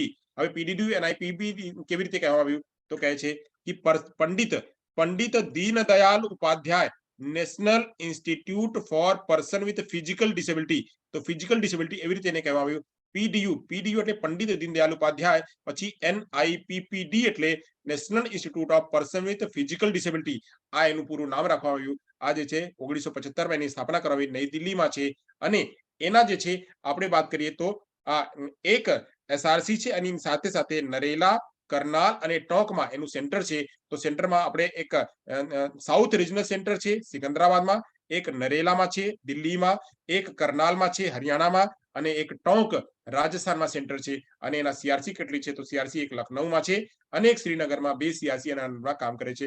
કોના અંડરમાં? તો IPH, જેને આપણે ઇન્સ્ટિટ્યૂટ ઓફ ફિઝિકલી હેન્ડીકેપ પહેલા વાત કરતા હતા, એને PDU IPH કહેતા હતા. એનું નામ બદલીને PDDU NIPPD નામ જે કરવામાં આવે છે, એ એના પાસે એટલી સંસ્થાઓ છે. પછી આપણે વાત કરીએ તો SV નિર્ટાર. હવે SV નિર્ટાર ને પહેલા આપણે નિર્ટાર કહેતા હતા. નિર્ટાર અને નિર્ટારની સાથે SV નાખી દેવા. તો SV એટલે સ્વામી વિવેકાનંદ. તો સ્વામી વિવેકાનંદના નામ નાખીને આ એનું નામ જે છે આ ઉલ્લેખ કરવામાં આવ્યો. તો Swami Vivekananda national institute of rehabilitation training and research SV NIRTAR ના એનું નામ ઉલ્લેખ કરવામાં આવ્યું. અને આ જે છે ઈ પહેલા 1984 માં એનું નિર્ટાર નામ હતું, પછી 2004 માં એને SV નિર્ટાર જે છે નામથી ઓળખવામાં આવ્યું. હવે જે છે ઈ ક્યાં આવેલા? તો કટક ઓડિશામાં આવેલા. આ જે છે આ સંસ્થા જે છે SV નિર્ટાર નેશનલ ઇન્સ્ટિટ્યૂટ જે છે 7મી પ્રકારની નેશનલ ઇન્સ્ટિટ્યૂટ, આ 7મી નેશનલ ઇન્સ્ટિટ્યૂટ જે છે આ ઓડિશા કટકમાં છે.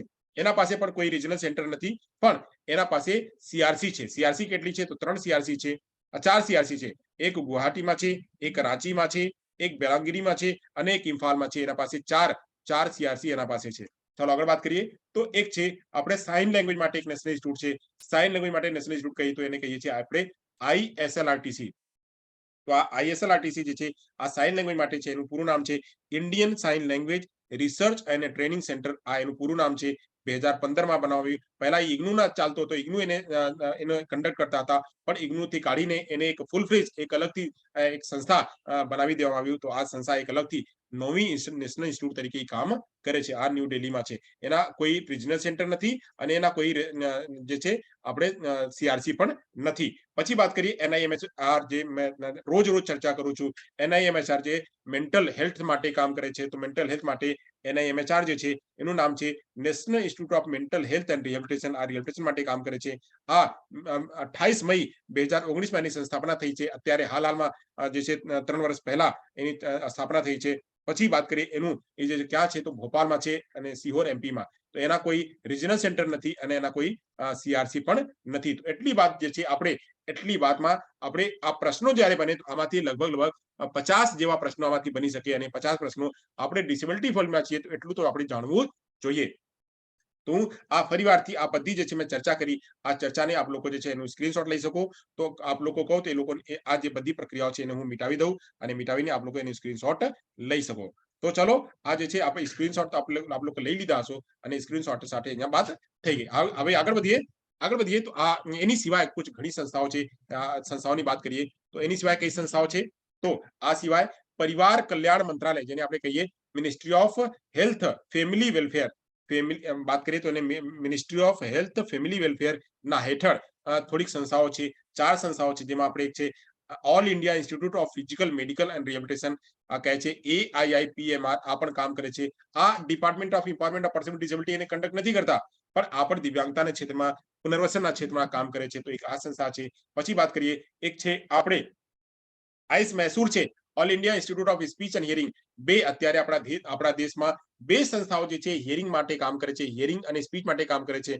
એક સંસ્થા છે આપણે અલી ઓર્જંગ અને બીજી સંસ્થા છે જી અને એક ત્રીજી પણ સંસ્થા છે જેને આપણે NISH કહીએ કેરલામાં છે NISH પણ આ ઉલ્લેખ નથી આની સાથે આ નવી સંસ્થામાં નથી એને પણ કહીએ national institute of speech and hearing આ છે પણ આ જે છે આ બસ માત્ર એક સંસ્થાની તરીકે છે અલગથી તો આ જે છે એ પણ એક છે તો આ એની આપણે બસ જાણવાનું જેવું છે આ કેરલામાં છે પહેલા જે છે આપણે જે અત્યારે આ ઉષા કામ બતાવે છે ને ઉષા કહે છે કે આ યુનિવર્સિટી જે છે જામડોલીમાં બને છે તો આ યુનિવર્સિટી પહેલા અહીંયા બનવાનું હતું પહેલા ચર્ચા NISH માં બનવાની હતી પણ NISH માં કઈ કારણોસર ત્યાં બન્યું નહીં તો જે છે એ અત્યારે આ જામડોલીમાં રાજસ્થાનમાં બનવા જાય છે તો આ એક ઈ પણ કામ કરે છે પણ અત્યારે મુખ્યતઃ બે સંસ્થાઓને ગણીએ છીએ એક અલી ઓર્જંગને અને એક all India institute of speech and hearing આઈસ મૈસૂર એને આપણે કહીએ છીએ આઈસ મૈસૂર તરીકે પછી જે છે આપણે વાત કરીએ તો national institute of mental health and neuroscience જેને આપણે નિમ્હાન્સ કહીએ નિમ્હાન્સ તરીકે આપણે કહીએ છીએ તો નિમ્હાન્સમાં પણ ઘણા પ્રશ્નો પૂછવામાં આવે છે નિમ્હાન્સ જે છે બેંગલુરુમાં છે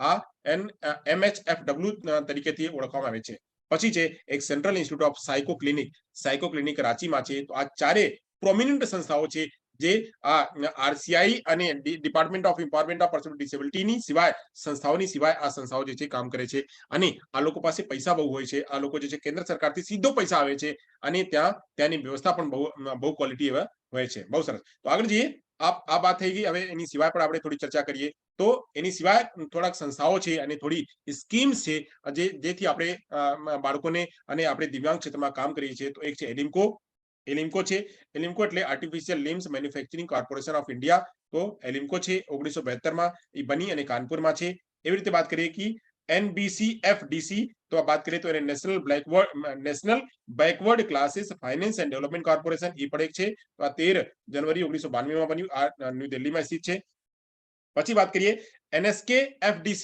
તો નેશનલ સફાઈ કર્મચારી ફાઇનાન્સ ડેવલપમેન્ટ કોર્પોરેશન એ પણ કામ કરે છે તો આ જે છે 8 ફરવરી 1989માં ન્યૂ દિલ્હીમાં આવી એટલે આપણે આ બહુ અગત્યની નથી પણ આ અહીંયા છે તો એટલે આપણે અહીંયા જાણી લઈએ પછી કહે છે આ બહુ અગત્યની છે NHFDC અગત્યની છે અને એલિમ્કો અગત્યની છે આ બે જે છે અગત્યની છે એ આપણે જાણવાની છે તો અહીંયા કહે છે national handicap finance and development corporation એકવાર ધ્યાનથી જોઈજો આ એનું ફૂલ ફોર્મ શું છે કહે છે national handicap finance and development corporation ફરીવાર વાંચું છું N એટલે નેશનલ, H એટલે હેન્ડીકેપ, F એટલે ફાઇનાન્સ અને D એટલે ડેવલપમેન્ટ અને C એટલે કોર્પોરેશન તો આ કોર્પોરેશન ઈ જે છે આ કામ કરે છે તો લોકો મને સ્કોલરશિપ આપવા માટે સહાય આપવા માટે કોઈ નવી ધંધો શરૂઆત કરવા માટે દિવ્યાંગજનોને સહાય આપે છે તો NHFDC પણ કામ કરે છે એ જે છે ક્યારે આવ્યું તો 24 જનવરી 1997માં એની જે છે આ સ્થાપના થઈ ફરીદાબાદ હરિયાણામાં એનું સેન્ટર છે પછી વાત કરીએ તો બીજે આ NF જે છે બાબુ જગજીવન રામ નેશનલ ફાઉન્ડેશન છે આ 2008માં એવી રીતે વાત કરીએ DF જે છે ડોક્ટર અંબેડકર ફાઉન્ડેશન છે એ પણ કામ કરે છે અને એક છે આપણે વાત કરીએ ISIC તો ઇન્ડિયન સ્પાઇનલ ઇન્જરી સેન્ટર જે છે એ પણ કામ કરે છે તો આ એટલી સંસ્થાઓ જે છે ને દિવ્યાંગ લોકો માટે કામ કરે છે આ અગત્યની વાતો જે જ્યારે પૂછવા આવે તો ત્યારે આપ લોકો જે છે એની ચર્ચા કરી શકો તો બધી વાતોમાં આ વસ્તુઓ જે છે આ જે સંસ્થાઓ જે છે આ લાગુ પડશે એટલે આ જે છે અગત્યની ચર્ચા અહીંયા કરવાની છે ચલો તો અહીંયા સુધી આપણે વાત કરી લીધા હવે અહીંયા સુધી આપણે વાત થઈ ગઈ હવે અહીંયાથી મૂલ્યાંકન કરવાનું છે તો આપણે અત્યારે શું જાંચ કર્યા શું આપણે વિચાર્યા તો હું આપ લોકો આંખ બંધ કરો આ બધાય આંખ બંધ કરો હા, ઈ દિવ્યાંગને લોન લેવા માટે પણ આ મદદ કરે છે. સારું કહો છો જ્યોત્સનાબેન. તો દિવ્યાંગને લોન અને દિવ્યાંગોને સહાય, દિવ્યાંગને ઉપકરણ, આ બધા માટે જે છે આમાં સ્કીમ છે. એની સાથે સાથે અત્યારે મેં અલગથી એક ચર્ચા કરશું, જેમાં સ્કીમ કેટલી છે. Department of empowerment of person with disability તરફથી કેટલી સ્કીમો છે, કેટલા નેશનલ ટ્રસ્ટ તરીકેથી સ્કીમો છે, એની પર ચર્ચા કરશું. આ વિડીયો એક લઈ આવશું, આપની સાથે ચર્ચા કરશું. પણ અત્યારે મૂળ વાત જે છે એટલી આપણે ચર્ચા કર્યા. હવે હું આપ લોકોને આગ્રહ કરું છું કે 2 મિનિટ માટે આંખ બંધ કરો અને વિચારો કે આપણે શું અહીંયાથી ચર્ચા કર્યા, શું આપણે જોયા. તો હું બોલતા જાઉં છું અને આપ લોકો આંખ બંધ કરીને, કાં તો હું બોલું નથી, આપ લોકો આંખ બંધ કરીને એકવાર વિચારજો કે શું ચર્ચા કર્યા. ચલો 2 મિનિટ લઈ લો, પછી આવું.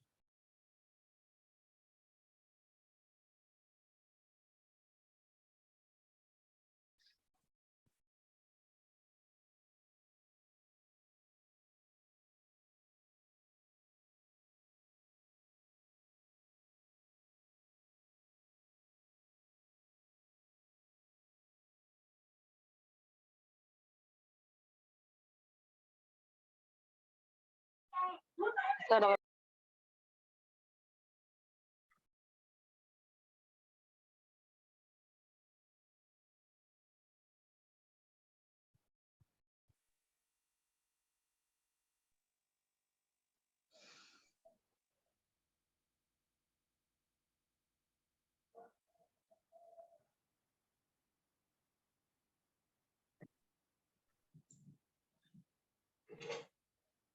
ચાલો, આઈ થિંક બધાએ એકવાર વિચારી લીધા છો. તો એકવાર હું કરી દઉં કે શું મેં ચર્ચા કરી. તો મેં સૌથી પહેલા ચર્ચા કરી કે આપણે આ જે મુદ્દો હતો, મુદ્દામાં હતો કે દિવ્યાંગજનો માટે નીતિઓ, નિયમો અને સંસ્થાઓ, નીતિઓ, નિયમો અને સંસ્થાઓ, આ ત્રણેયની ચર્ચા કરવાની હતી. તો આ વિશે આપણે થોડીક સૌથી પહેલા આપણે તપાસ કર્યા, પૂર્વજ્ઞાનની તપાસણી કર્યા. પૂર્વજ્ઞાનની તપાસણીમાં થોડાક પ્રશ્નો હતા, એની ચર્ચા કર્યા. પછી એની પહેલા જે આપણે ચર્ચા કર્યા હતા સ્વતંત્રતા પછીના જેટલી સંસ્થાઓ, તો આપણે 1986 થી લઈને 1986 થી લઈને અને 2020 સુધી જેટલા આપણે સંસ્થાઓ હતા, એમાં પોલિસી કેટલી હતી, આમાં નિયમો કેટલા હતા અને આમાં કેટલા સ્કીમો હતી, એની ચર્ચા આપણે કર્યા. એની વિસ્તારમાં ચર્ચા કર્યા, જેમાં આપણે વાત કર્યા તો 86 ની વાત કર્યા, આપણે એનટી એક્ટ ની વાત કર્યા, પીડબ્લ્યુડી એક્ટ ની વાત કર્યા, પછી આપણે એસએસસી ની વાત કર્યા, પછી આપણે આમાં રમસા અને આઈડીએસએસ ની વાત કર્યા, આરટીઈ ની વાત કર્યા, પછી આપણે આમાં જે છે આપણે એનઈપી 2020 ની વાત કર્યા, મેન્ટલ હેલ્થ ની વાત કર્યા, અને આપણે મેન્ટલ હેલ્થ જે રિહેબિલિટેશન છે એનઆઈએમએચઆર જે સંસ્થાથી આની આપણી બધા જે ચર્ચા કર્યા. એની પછી આપણે સંસ્થાઓની ચર્ચાની આમાં ચર્ચા કર્યા કે જે પોલિસી છે પીડબ્લ્યુડી 2006 છે એની પર ચર્ચા કર્યા. એની પછી આપણે ચર્ચા કર્યા કે એનું વિસ્તાર રૂપ છે, આ શેના માટે કામ કરે છે, એ આપણે ચર્ચા કર્યા. તો આમાં 3 પીડબ્લ્યુડી 2006 માં જે છે એ મીરા કુમાર અને મનમોહનસિંહના શાસનમાં એ જે છે આવ્યું, અને આવીને પછી ત્યારે આમાં 3 જે આપણા ધારાધોરણ છે, 3 ધારાધોરણમાં પીડબ્લ્યુડી એક્ટ, આરસીઆઈ એક્ટ અને એનટી એક્ટ, આ ત્રણેયના ઉલ્લેખ આમાં કરવામાં આવ્યું. પછી મેં ચર્ચા કરી કે નેશનલ ઇન્સ્ટિટ્યૂટ કેટલી છે. તો નેશનલ ઇન્સ્ટિટ્યૂટની મેં ચર્ચા કરી, કુલ 9 નેશનલ ઇન્સ્ટિટ્યૂટ છે.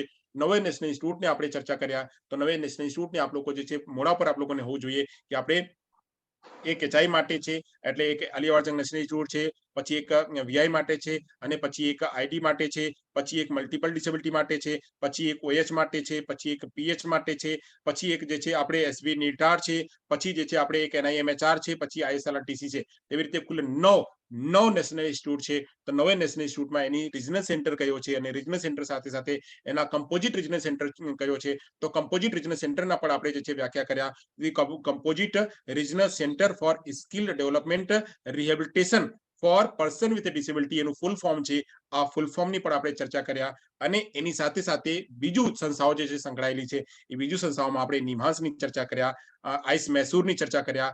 એની સાથે સાથે જે સ્પાઇનલ કોર્ડના જે છે એની પર ચર્ચા કર્યા. તો એની સિવાય જેટલી સંસ્થાઓ છે, એ સંસ્થાઓ કામ કરે છે, ક્યાં સ્થિત છે, એ ક્યારે આવ્યું, એની બધી આપણે ચર્ચા કર્યા. તો અહીંયાથી જે છે આપણે આ નેશનલ જે આપણે સંસ્થાઓ છે અને આપણી પોલિસી અને આપણા જે છે એક્ટ, એની ચર્ચા અહીંયા પૂરી થાય છે. હવે અહીંયાથી આપ લોકોના કામ શરૂ થાય છે. પૂર્વ જ્ઞાનની આપણે સ્વમૂલ્યાંકનની અહીંયા ચર્ચા થાય છે. તો સ્વમૂલ્યાંકનના કુછ પ્રશ્નો છે અને આપ લોકો એના જવાબ આપશો, હું એવું ઈચ્છું છું, એવું માનું છું. ચાલો, તો આપણે અહીંયાથી લઈએ. પહેલા પ્રશ્ન આપણી સ્ક્રીન સામે આવે છે. પહેલા પ્રશ્ન, ચાલો તો ધ્યાનથી જવાબ આપવાનું છે બધાની.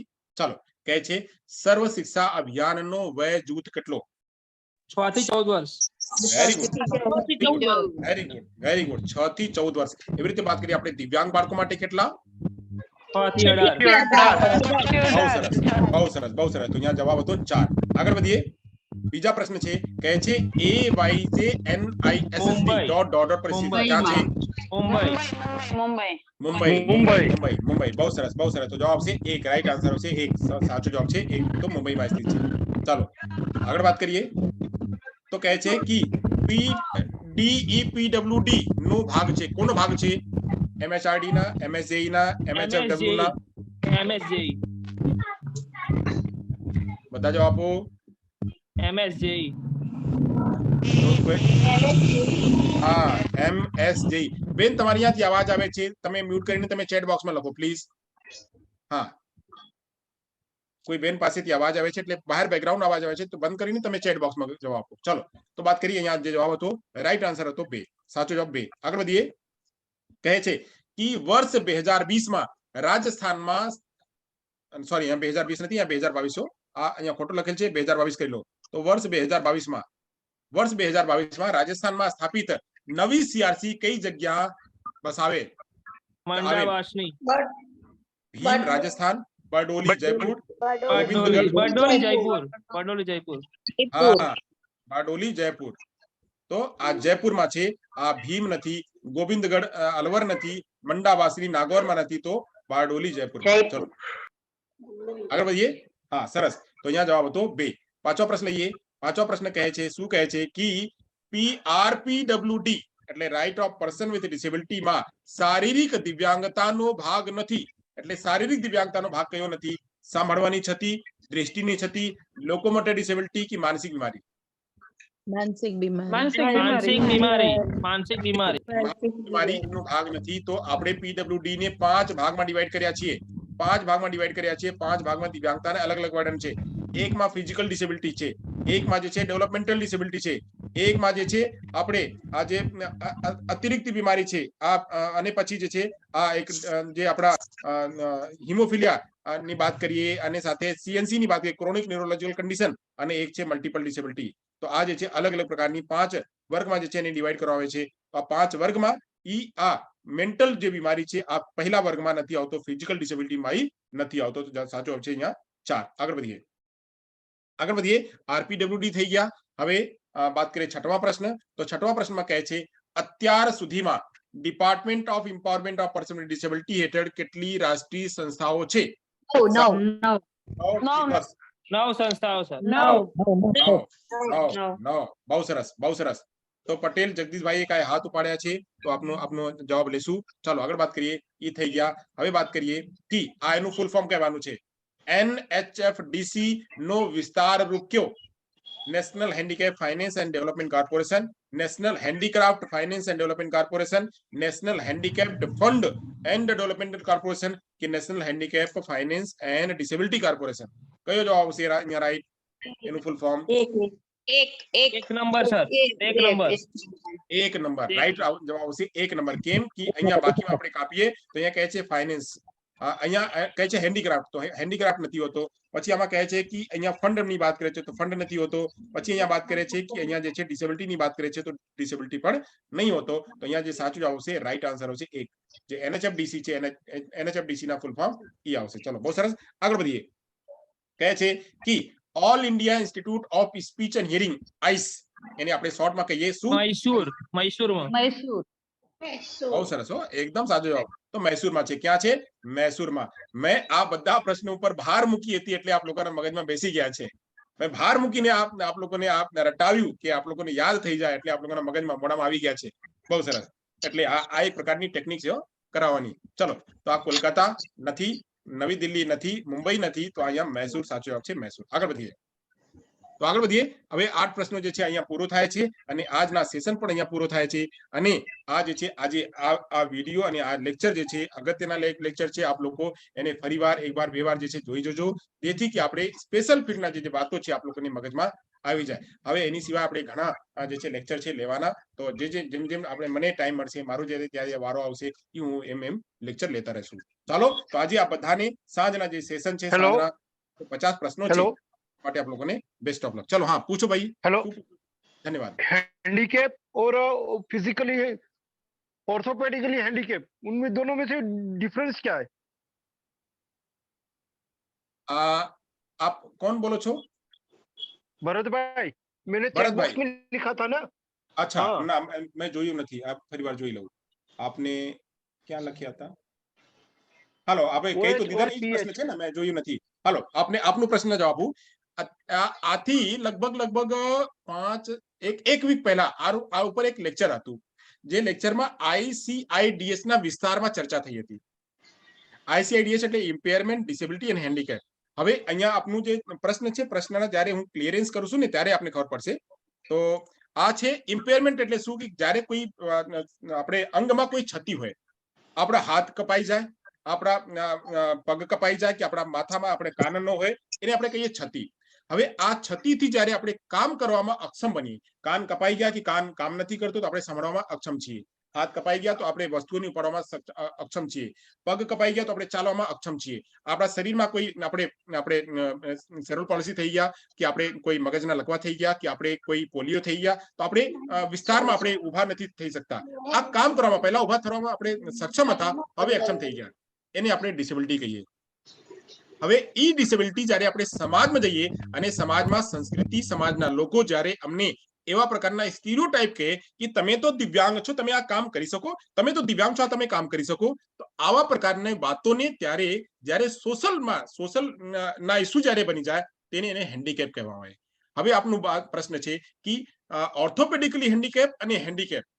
ઓર્થોપેડિકલી હેન્ડીકેપમાં એક સ્પેસિફિક લાગેલ છે. ઓર્થો એટલે આપણે હડ્ડીના, ઓર્થો એટલે હડ્ડીના જે લાગતું જે દિવ્યાંગતા છે. ધારો કે મેં વાત કરી હતી કે મંથરા, ધારો કે મેં વાત કરી હતી શકુની, ધારો કે મેં વાત કરી હતી કે સુદામા. આ લોકો શું, આ મોટા મોટા લોકો છે, એ લોકોના નામ લઉં છું. આપણે આપણા સમાજમાં પણ ઘણા લોકો છે જેનું કુબડ હોય, કે જેનું હાથ એમ હોય, આ હડ્ડીના બહાર કાઢવાથી એ બરાબર કામ નથી કરી શકતા, તો એને આપણે કહીએ ઓર્થોપેડિકલી હેન્ડીકેપ. હવે હેન્ડીકેપ શબ્દ જે છે આ કાઢી નાખવામાં આવેલ છે, અને જ્યારે મનની બાતમાં મોદી સાહેબે કીધા કે હેન્ડીકેપ નહીં કહેવાનું, એને બસ માત્ર દિવ્યાંગ કહેવાનું. તો જેમ ઓર્થોપેડિકલી હેન્ડીકેપ હતો, એવી રીતે હેરિંગ હેન્ડીકેપ પણ કહેવામાં આવતો હતો, એવી રીતે વિઝ્યુઅલી હેન્ડીકેપ પણ કહેવામાં આવતો હતો, એવી રીતે જે છે મેન્ટલ હેન્ડીકેપ પણ કહેવામાં આવતો હતો. તો હવે હેન્ડીકેપ શબ્દને જે છે કાઢી મૂકવામાં આવે છે. તો અહીંયા હેન્ડીકેપ એટલે દિવ્યાંગતા. મોટા ભાગમાં કહીએ આપણે તો દિવ્યાંગતા એટલે હેન્ડીકેપ. હવે ડિસેબિલિટી એટલે અક્ષમતા, અને ઇમ્પેરમેન્ટ એટલે ક્ષતિ. તો ક્ષતિ, અક્ષમતા અને દિવ્યાંગતા. પણ આપણે અહીંથી લખાઈ દેવું ને. પ્લીઝ મ્યુટ કરી રાખો. તો આપણે ક્ષતિ જે છે આ બીમારીની કારણ, અને ક્ષતિને કારણે અક્ષમતા, આપણે કામ કરવામાં અક્ષમ. અને જ્યારે અક્ષમતા વધી જાય છે, સમાજ જ્યારે એમ કહે કે તું તો દિવ્યાંગ છે, ત્યારે આ વ્યવસ્થા છે, આ વ્યવસ્થા જોઈએ, તો જ્યારે આપણે આ બેન્ચમાર્કની ઉપર આપણે વહી જઈએ, તો આપણે એને હેન્ડીકેપ કહીએ. તો હેન્ડીકેપ નહીં કહીએ, એને આપણે દિવ્યાંગ કહીએ. તો આપણે, મને લાગે છે કે આપનો કોન્સેપ્ટ ક્લિયર થઈ ગયા હશે. Okay sir. ક્લિયર થઈ ગયા? હા. Sir Indian education of speech hearing, ઈ આપણે મૈસૂરમાં, તો આપણે હા, આ બધા 9 અત્યાર સુધી રાષ્ટ્રીય સંસ્થા 9 પ્રકારની આપણે સમજાવી, એમાં તો નથી એનું કરેલું. આમાં નથી. આ જે છે MHFW ના સંસ્થા છે, મિનિસ્ટ્રી ઓફ હ્યુમન ફેમિલી ના પ્લાનિંગ ના, MHFW ના સંસ્થા છે. MHFW ના મિનિસ્ટ્રી ઓફ હેલ્થ, ફેમિલી અને વેલફેર ની સંસ્થા છે. અને બાકી જે મેં ન કીધું, આ નવી સંસ્થા department of empowerment of person with disability ની સંસ્થાઓ છે. જી અચ્છા. જી કઈ પૂછો છો ભાઈ? હા, સર દિવ્યાંગ નામ 2016 કે 2015 માં? 2015 માં. 2015. સાહેબ, હા, આપણે જે ફૂલ ફોર્મ છે સંસ્થાઓના, એમાં પાછળ કૌંસમાં દિવ્યાંગ જન લખ્યું છે. હા, ઈ દિવ્યાંગ એટલે દિવ્યાંગજન લખવામાં આવ્યું, કે ત્યારે હેન્ડીકેપ કહેતા હતા લોકો. તો દિવ્યાંગજન, આ બધી સંસ્થાઓ જે છે શેના માટે છે? તો દિવ્યાંગજન માટે છે. ઈ જ ત્યારે ફોર્સ કરીને કરવામાં આવ્યું. સમજ્યા? ફોર્સ કરીને મનની વાતમાં જ્યારે દિવ્યાંગ શબ્દ જ્યારે હવે મોદી સાહેબ કહે છે, તો બધાને સાંભળવું પડશે ને ભાઈ. તો ત્યારે હેન્ડીકેપના શબ્દ કાઢીને બધી જગ્યા દિવ્યાંગ કૌંસમાં ડીડી દિવ્યાંગજન કરી દેવામાં આવે. Okay sir, okay.